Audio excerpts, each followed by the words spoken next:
Before we strike up, I want to apologize to you all guys because after a really very long time, finally I'm getting around once more to bring up the 8 tense number 8 past perfect continuous tense in Pashto language. So beg your pardon and let's go.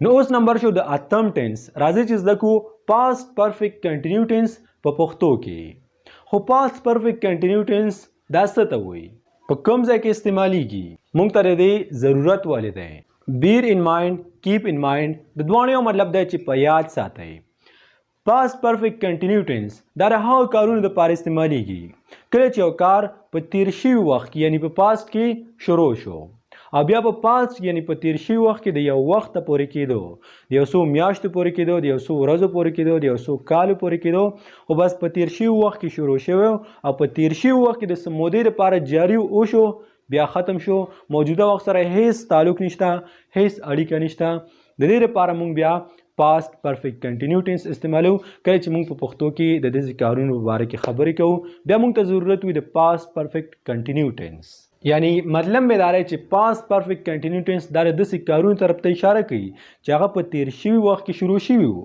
د وخت پورې کېدل او بس په تیر شوي وخت کې ختم شو موجوده وخت سره هیڅ تعلق نشته دلته اوس موږ د present perfect continuous tense او د past perfect continuous tense کمپیریزن کوو یعنی مشابهت کوو چې تاسو په ډیر ښه پوه شئ او تاسو ته دا معلوم شي چې present perfect continuous tense څه ته وایي او past perfect continuous tense څه ته وایي نو که تاسو ته یاد وي او هغه ویډیو مې کتلی وي نو په هغې کې ما تاسو ویلي چې present perfect continuous tense دا د داسې کارونو دپاره استعمالیږي دا یو داسې ټینس دی چې مطلب په تیر شوي وخت کې شروع شو په past کې 10 کاله مخکې 20 کاله مخکې یو میاشت مخکې چې هر څه دي خو بس په تیر شوي وخت کې شروع شوی اوسه پورې جاري دی اوس هم دا کار کېږي روان دی د موجوده وخت سره تعلق شته دی او که چېرته موږ past perfect continuous tense ته وګورو نو دا هم په تیر شوي وخت کې خو شروع شوی دی خو هملته په تیر شوي وخت کې د یو څه وخته پورې کېدو او ختم شو د موجوده وخت سره هیڅ تعلق نشته هیڅ اړیکه نشته present perfect continuous tense پخوا شروع شوی په تیر وخت کې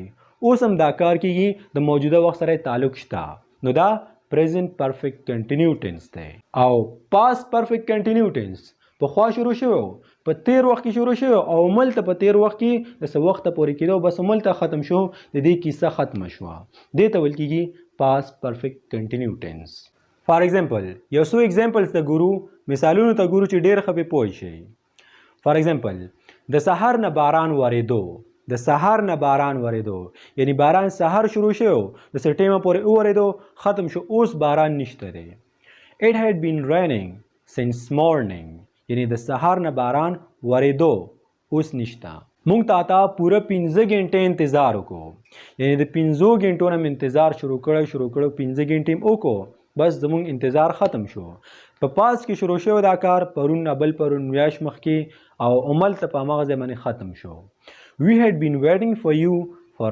5 hours او ما دلته د 2010 نه کار کوو یعنی په 2010 کې مې کار شروع کړو پاس دی کنه تیر شوی وخت دی بیا 2015 پورې مې کو 2011 پورې 2019 پورې چې ارسو خو بس هملته په پاست کې ختم شو I had been working here since 2010 د 2010 نه ما دلته کار کوو خو که چېرته موږ د دغه جملو نه د دغه سنټنسز نه had been وباسو او د دې په ځای باندې has been او have been استعمال کوو نو د دې مطلب دا دی چې دا کار اوس هم جاري دی اوس شته خو had been موږ ته دا ښیي چې نه په پاس کې کېدو په تیر شوي وخت کې موجوده وخت سره هیڅ تعلق نشته and now step number 2 پہچان یعنی پیژنګلو د past perfect continuous tense پیژنګلو به تاسو څنګه کوئ ستاسو مخې تاسو خبرې کوي کتاب ګوري یا په بل ځای کې تاسو به دا پته څنګه لګي چې دا past perfect continuous tense دی او که نه دی نو د دې پیژنګلو ډېره زیاته اسانه ده کله هم چې تاسو په یو جمله کې had been راشي یا ورکې had not been راشي نو د دې مطلب دا دی چې دا past perfect continuous tense دی دا په تیر شوي وخت کې شروع شوی دلته د داسې کار په باره کې خبره کېږي چې هغه په تیر شوي وخت کې په past کې شروع شوی او هملته په past کې د دې کیسه ختمه شوه نو بس دغه د دې پیژنګلو ده خو که چېرته ورکې has been راغی یا ورکې have been راغی نو دې مطلب دا دی چې او په پاست کې په تیر شوي وخت کې خو دا کار شروع شوی و خو اوس هم کېږي اوس هم جاري دی اوس هم پکې سا شته دې کیسه نه ده ختمه شوې Step number 3 and now learn the correct usage of since and for. دا ما تقریبا تاسو ته درې څلور ځل ته ایکسپلین کړي چې since په کوم ځای کې استعمالیږي for په کوم ځای کې استعمالیږي خو یو ځل بیا ورته وګورئ. for کله چې تاسو چاته د یو مقرره وخت په باره کې خبره کول غواړئ د مقرره وخت د مخصوص وخت معلومات ورکول غواړئ یعنی چې د یو کار څومره وخت شو څو کاله شو څو میاشتې وشوې څو هفتې وشوې څو ورځې وشوې څو ګنټې وشوې داسې معلومات ورکول غواړئ نو بیا موږ استعمالو فار او بیا همدغه شانتې د دې نه بعد راځي سینس. نو که چېرته تاسو چاته د یو کار د یو مخصوص وخت په باره کې معلومات نه ورکول غواړئ یعنی دا ورته ویل نه غواړئ چې د یو کار څومره وخت شو څو کاله شو څو میاشتې وشوې څو ورځې وشوې صرف دومره ورته ویل غواړئ چې یو کار د کله نه شروع شوی دی بیا موږ استعمالو سینس. فار ایگزامپل for 3 years درې کاله وشو for 6 months شپږ میاشتې وشوې for 2 days دوه ورځې وشوې. کله چې موږ چاته داسې د مخصوص وخت په باره کې معلومات ورکول غواړو موږ for استعمالو. since morning د سهار نه since evening د مازدیګر نه یا د ماښام نه since July د جولای نه since 2012 د 2012 نه. ګوره د سینس مطلب دا چې بس یو کار د کله نه شروع شوی دی او د فار مطلب دا دی چې څومره وخت وشو. فار څومره وخت وشو سینس د کله نه شروع شوی دی. ګرانو زده کوونکو بس اوس نمبر دی راځي چې خپل پریکټیکل یعنی عملی کار شروع کوو. فارمولې ته وګورئ تاسو په سکرین باندې دلته یو فارموله ښکاري یا سټرکچر درته ښکاري دې ته ویل کېږي د پاست پرفیکټ کنټینیو ټینس فارموله یعنی په پاست پرفیکټ کنټینیو ټینس کې چې موږ کومه جمله هم رالو کومه جمله موږ انګلیش ته ترجمه کوو نو هغه به بالکل د فارمولې مطابق به وي موږ به د سټرکچر مطابق ځو. که چېرته تاسو ګډوډ لاړ شئ کمې زیاتې ورکې وکړئ نو ستاسو دغه جمله به بیخي غلطه وي. نو زه در همیشه په شان به موږ د پښتو یو جمله رالو او بالکل د سټرکچر یا د فارمولې مطابق موږ انګلیش ته ترجمه کوو. نو راځئ چې په دې باندې ځان پوه کړو چې دا ترجمه څنګه کیږي د پښتو نه انګلیش ته. خو د هغې نه مخکې تاسو د فارمولې ته لږ وګورئ چې په دې کې زموږ نه څه ریکوایرډ دي څه غوښتونکي دي. د ټول نه مخکې زموږ نه غواړي سبجیکټ هغه څه څوک چې کار کوي. د سبجیکټ نه بعد به بیا لګي هیډ بین که آی راغلی وي دی یو وي هی شي ایټ یعنی که سینګولر وي که پلورل وي بس یو هیډ بین به استعمالیږي. د هغې نه بعد V1 یعنی د ورب لومبنی فارم ما تاسو ته ویلي چې هر یو ورب درې حالتونه وي درې شکلونه وي لومبنی دویم دریم. دلته زموږ نه د ورب لومبنی حالت غواړي د V1 مطلب دی د ورب لومبنی حالت او بیا د دې نه بعد همدغه د ورب لومبني حالت سره ING فارم. د هغې نه بعد ابجیکټ هغه څه چې په څه باندې کار کیږي او د هغې نه بعد بیا یا به سینس لګي یا به فار لګي کوم چې صحیح وي. خیر په دې باندې به اوس تاسو د اګزامپل سره پوه شئ. نو په سکرین باندې تاسو ته یو د پښتو جمله ښکاري موږ تا ته 3 غنټې انتظار وکړو یعنی د 3 غنټو نه موږ تا ته انتظار کوو. په هماغه ټایم کې په تیر شوي وخت کې دا خبره شروع شوې وه او هملته ختم هم شوه. اوس موږ فارمولې ته ګورو چې دا موږ انګلیش ته څنګه ترجمه کوو. د ټول نه مخکې په فارموله کې زموږ نه غواړي سبجیکټ یعنی چا چې کار کوو یعنی چا چې انتظار کوو او ما تاسو ته بار بار دا ویلي چې سبجیکټ کارکوونکی پیدا کول غواړي نو ځان نه به داسې پوښتنه وکړئ چا انتظار کوو موږ انتظار کوو نو موږ دا ورکې سبجیکټ دی دا ورکې کارکوونکي دي دا انتظار دوی کوو او د موږ دپاره په انګلیش کې استعمالیږي وي سبجیکټ وشو. د هغې نه بعد فارموله و چې اوس هیډ بین ولګوه وي هیډ بین سوري هیډ بین مو وایي هیډ بین. د هغې نه بعد په دریم نمبر باندې V1 یعنی د ورب لومبنی حالت نو کار ورکې کوم یو کار ورکې انتظار و انتظار ته په انګلیش کې ویل کېږي ویټ نو دا شو وي هیډ بین ویټ. د هغې نه بعد فارموله و چې اوس ING فارم ولګوه نو دا به شي وي هیډ بین ویټینګ. بیا فارموله و چې ابجیکټ یعنی هغه څه چې په څه باندې کار کیدو نو دا انتظار چاته کیدو دا انتظار تا ته کیدو او د ستا لپاره یعنی د بل لپاره په انګلیش کې استعمالیږي فار یو. د فار یو مطلب دی ستا لپاره یا تا ته نو دا شو وي هیډ بین ویټینګ فار یو. اوس د هغې نه بعد فارموله و چې دلته به یا سینس لګي یا به فار لګي نو دا خو یو مخصوص وخت دی په دې سنټنس کې دا راغلی چې مطلب د 3 غنټو پورې موږ تا ته انتظار کوو دا مخصوص وخت دی په دې وجه باندې بل ته موږ لګو فار 3 hours we had been waiting for you for 3 hours. دا بالکل د فارمولې مطابق موږ انګلیش ته ترجمه کړه آیا تاسو ته پته شته چې اوس به تاسو دینه نیگیټیو جمله څنګه جوړوئ؟ داسې به څنګه وایي چې موږ تاته د 3 غنټو راسي یا د 3 غنټو نه انتظار نه کوو، موږ تاته 3 غنټې انتظار نه کوو. نو دا همدغه پازیټیو جمله ده، بس د صرف د هیډ بین په منځ کې ناٹ ولګوئ. We had not been waiting for you for 3 hours. صرف او صرف د هیډ نه بعد ناٹ ولګوئ، د هغې نه بعد بیا بین، چې هر یو جمله راته راځي بس همدا طریقه ورسره کوئ، بس دا د نیگیټیو جمله شوه. اوس به داسې څنګه وایي، د دې نه به انټراګیټیو یعنې سوالیه جمله به ته څنګه جوړئ؟ داسې به څنګه وایي چې آیا موږ تا ته د 3 غنټو نه انتظار کوو یا آیا موږ تا ته 3 غنټې انتظار وکړو؟ نو بیا به داسې کوئ، هیډ به راوالی، صرف هیډ همدغه پازیټیو جمله ده، درې نه هیډ راوالی د جملې په سر کې ولګوئ، د دې ځای نه به ختم شي، د جملې په سر کې به راشي. Had we been waiting for you for 3 hours. آیا موږ تا ته د 3 غنټو راسه انتظار کوو؟ آیا موږ تا ته 3 غنټې انتظار وکړو؟